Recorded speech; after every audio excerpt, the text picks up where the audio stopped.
ಆರೋಗ್ಯದ ಮೇಲೆ ಕೆಲಸ ಮಾಡಬೇಕು ಅಂತೇಳಿ ಸಾಕಷ್ಟು ಕೆಲಸ ಮಾಡಲಿಕ್ಕೆ ಪ್ರಯತ್ನ ಮಾಡಿದ್ದೀನಿ ನಾನು. ಇವತ್ತಿನ ವಿಷಯದ ಬಗ್ಗೆ ನಾನು ಕೆಲವೊಂದು ಮಾತುಗಳನ್ನ ಹೇಳ್ತಾ ಇದ್ದೇನೆ.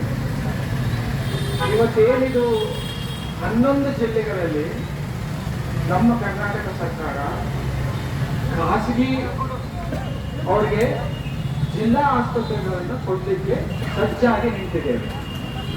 ಇದು ಕ್ಯಾಬಿನೆಟ್ ನಲ್ಲಿ ಡಿಸ್ಕಷನ್ ಆಗಿದೆ, ಕ್ಯಾಬಿನೆಟ್ ನಲ್ಲಿ ಒಪ್ಪಿಗೆ ಆಗಿದೆ. ಆಮೇಲೆ ನಮ್ಮ ವೈದ್ಯಕೀಯ ಶಿಕ್ಷಣ ಮಂತ್ರಿಗಳು ಏನ್ ಹೇಳ್ತಾರೆ ಅಂದ್ರೆ ಇದನ್ನ ಹಂತ ಹಂತವಾಗಿ ನಾವು ಮಾಡ್ತೀವಿ. ಅಂದ್ರೆ ಎಲ್ಲ ಹಂತವನ್ನು ಒಪ್ಪಿಗೆ ಮಾಡೋದಿಲ್ಲ, ಇದನ್ನ ಹಂತ ಹಂತವಾಗಿ ನಾವು ಮಾಡ್ತೀವಿ. ಇವಾಗಲೇ ಕೋಲಾರಲ್ಲಿ ಕೆಲಸ ಸ್ಟಾರ್ಟ್ ಆಗ್ಬಿಟ್ಟಿದೆ.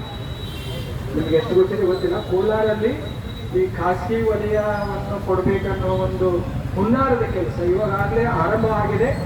ಹೋದ್ ಸರಿ ಮಾನ್ಯ ಮುಖ್ಯಮಂತ್ರಿಗಳು ಬಜೆಟ್ ಪ್ರೆಸೆಂಟ್ ಮಾಡಿದಾಗ ಈ ಒಂದು PPP ಕೋಲಾರ್ಗೆ ಹಣವನ್ನು ಕೂಡ ಸ್ಯಾಂಕ್ಷನ್ ಮಾಡಿದ್ದಾರೆ.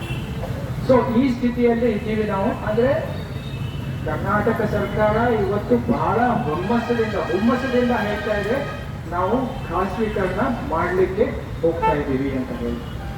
ಇದು ನೀವು ಇತಿಹಾಸವನ್ನು ತೆಗೆದು ನೋಡಿದಾಗ ಇದನ್ನ ಮೂಲತಃ ಈ ವಿಚಾರವನ್ನ ಹೇಳಿದವರು ವರ್ಲ್ಡ್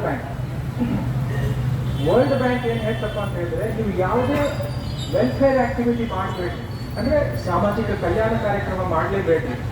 ಶಿಕ್ಷಣ ಆಯ್ತು, ಆರೋಗ್ಯ ಆಯ್ತು, ನೀರು ಒದಗಿಸುವುದಾಯ್ತು, ಯಾವುದೇ ಆಗಲಿ ಅದನ್ನ ಕಲ್ಯಾಣ ಕಾರ್ಯಕ್ರಮ ಮಾಡ್ಬೋದು. ಅದು ಎಲ್ಲದರಲ್ಲೂ ಬಂಡವಾಳ ಬೇಕು, ಅದೆಲ್ಲ ಬಿಸಿನೆಸ್ ಮಾಡೆಲ್ ಆಗಬೇಕು.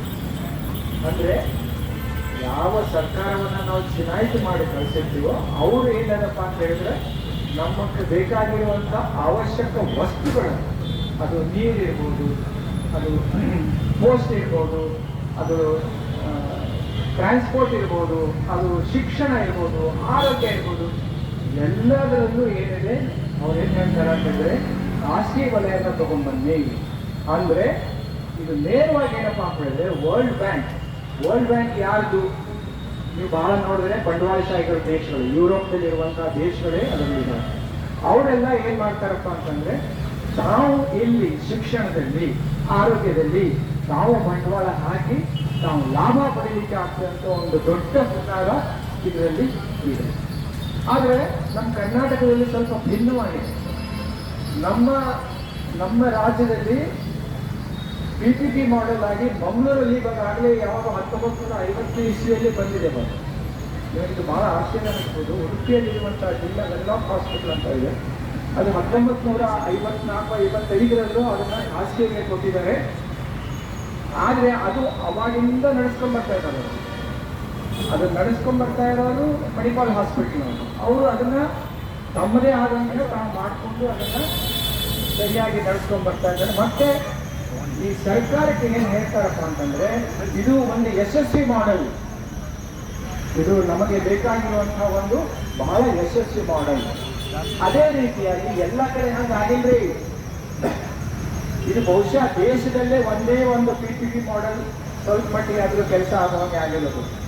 ಅದೇ ನಮ್ಮ ರಾಯಚೂರಲ್ಲಿ ಆಸ್ಪತ್ರೆಯನ್ನ ಖಾಸಗಿಯವರಿಗೆ ಕೊಟ್ಟರೆ ಪೂರ್ತಿಯಾಗಿ ಭ್ರಷ್ಟಾಚಾರ ಆಗಿ ಮತ್ತೆ ಅವ್ರನ್ನ ಖಾಸಗಿ ಕೊಡುವಾಗ ಅಲ್ಲಿ ಒಂದು ಒಪ್ಪಂದ ಆಗಿರ್ತದೆ. ಏನಪ್ಪಾ ಅಂತ ಹೇಳಿದ್ರೆ ಬಡವರಿಗೆ ಶಿಕ್ಷಣಕ್ಕೆ ಉಚಿತವಾಗಿ ಮಾಡ್ತೀವಿ, ಆದರೆ ಯಾರು ಬಡವರಿಗೆ ಅವರು ಉಚಿತವಾಗಿ ಶಿಕ್ಷಣ ಮಾಡಲಿಲ್ಲ.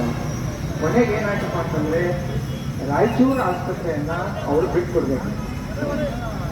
ಸೊ ಇದು ಒಂದು ದೊಡ್ಡ ಹುನ್ನಾರ. ಇದು ಯಾಕೆ ಮಾಡ್ಲಾಕತ್ತದಪ್ಪ?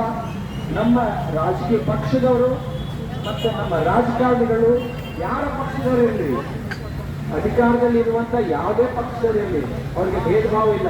ಅವ್ರಿಗೇನಪ್ಪಾ ಅಂತಂದ್ರೆ ಯಾವುದು ಒಂದು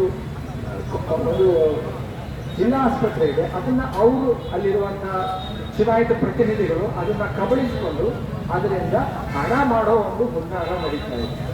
ಇದು ನೀವು ಇವಾಗ ದಾವಣಗೆರೆಯಲ್ಲಿ ನಾವು ಸಾಕಷ್ಟು ಹೋರಾಟ ಕೇಳಿರ್ಬೇಕು. ಅದನ್ನು ಚಿತ್ರಗುಪ್ಪಿ ಹಾಸ್ಪಿಟಲ್ ಅಲ್ಲಿ ಏನಪ್ಪಾ ಅಂತ ಹೇಳಿದ್ರೆ ನೋಡ್ರಿ, ಅದು ಚಿತ್ರಗುಪ್ಪಿ ಅನ್ನೋ ಒಬ್ಬ ಮನುಷ್ಯ ಬಿಸಿನೆಸ್ ಮ್ಯಾನ್, ಅವನಿಗೆ ತನ್ನ ಮಗಳಿಗೆ ಹುಷಾರಿಲ್ಲ ಅಂತ ಹೇಳಿ ಮಿರಜ್ಗೆ ಹೋಗ್ತಾನೆ. ಮಿರಜಿಗೆ ಹೋದಾಗ ಅಲ್ಲಿ ಡಾಕ್ಟರ್ ಹೇಳ್ತಾರೆ, ಆಯ್ತಪ್ಪ ನಿಮ್ಮ ಮಗು ಆರಾಮಾಯ್ತು ಹೋಗು. ಇಲ್ಲ, ನನಗೆ ಏನಾದರೂ ಕಾಣಿಕೆ ಕೊಡ್ಬೋದು ಸರ್, ನೀವು ಇಷ್ಟು ಚೆನ್ನಾಗಿ ನಮಗೆ ಚಿಕಿತ್ಸೆ ಮಾಡಬೇಕು. ಆವಾಗ ಅಲ್ಲಿರೋ ಡಾಕ್ಟರ್ ಹೇಳ್ತಾರೆ, ನಿನಗೆ ಸ್ವಲ್ಪನೇ ಕಾಳಜಿ ಇದ್ರೆ ನಿಮ್ಮ ಜಿಲ್ಲಾದಾಗ ಒಂದು ಹಾಸ್ಪಿಟಲ್ ತೆಗೀನಿ.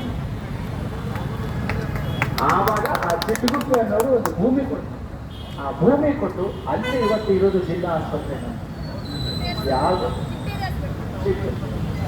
ಅದೇ ಬೆಳೆಸ್ಕೊಂಡ್ಬಂದ ಸರ್ಕಾರಿ ಮಾಡಿದ್ರು, ಆದ್ರೆ ಭೂಮಿಯನ್ನ ಕೊಟ್ಟದ್ದು ಮಾತ್ರ ಒಬ್ಬ ಖಾಸಗಿ ವ್ಯಕ್ತಿ. ಅವ್ರು ಯಾಕಪ್ಪ ಅಂತಂದ್ರೆ ಈ ಜನರ ಮೇಲೆ ಕಳಕಳಿ ಬಂತು, ನಮ್ಮ ಜನ ಇದ್ದಾರೆ, ಇವ್ರಿಗೆ ಮೀರಗೆ ಹೋಗ್ಲಿಕ್ಕೆ ಆಗೋದಿಲ್ಲ, ಅದಕ್ಕೆ ನಾವು ಇದನ್ನ ತಗೊಂಡ್ಬರ್ತಾ ಇದ್ದೀವಿ ಅಂತ ಇಲ್ಲಿ.